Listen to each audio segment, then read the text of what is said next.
Bangladesh scouts জেলা কাব holiday অনুষ্ঠিত হয়েছে।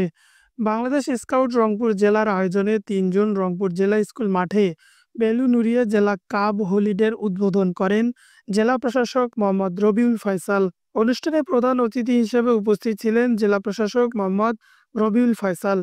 রংপুর জেলা স্কাউটসের কমিশনার মোহাম্মদ মাহবুবুর রহমানের সভাপতিত্বে অনুষ্ঠানে আরও উপস্থিত ছিলেন প্রাথমিক শিক্ষা অধিদপ্তর রংপুর বিভাগের উপপরিচালক এজিএম আজিজুর রহমান, জেলা প্রাথমিক শিক্ষা অফিসার নজরুল ইসলাম, বাংলাদেশ স্কাউটস দিনাজপুর অঞ্চলের পরিচালক আখতারুজ্জামান, সম্পাদক মোহাম্মদ সাইফ, রংপুর জেলা স্কাউটসের সহকারী পরিচালক সুধীর চন্দ্র বর্মন ও জেলা স্কাউট সম্পাদক মোহাম্মদ আব্দুর রহিম।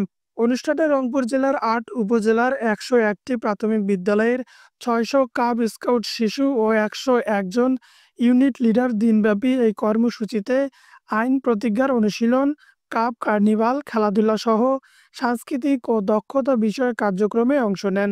অনুষ্ঠানে কাব স্কাউটদের বিভিন্ন কার্যক্রম ও সাংস্কৃতিক পরিবেশনা ছিল মূল আকর্ষণ। ছোট ছোট স্কাউট সদস্যরা নিজেদের প্রতিভা ও শৃঙ্খলার মাধ্যমে সবার মন জয় করে নেয়। এ ধরনের আয়োজন শিশুদের মানসিক ও নৈতিক বিকাশ গুরুত্বপূর্ণ ভূমিকা রাখে বলছেন সংশ্লিষ্টরা। দৈনিক গণআলো, রংপুর।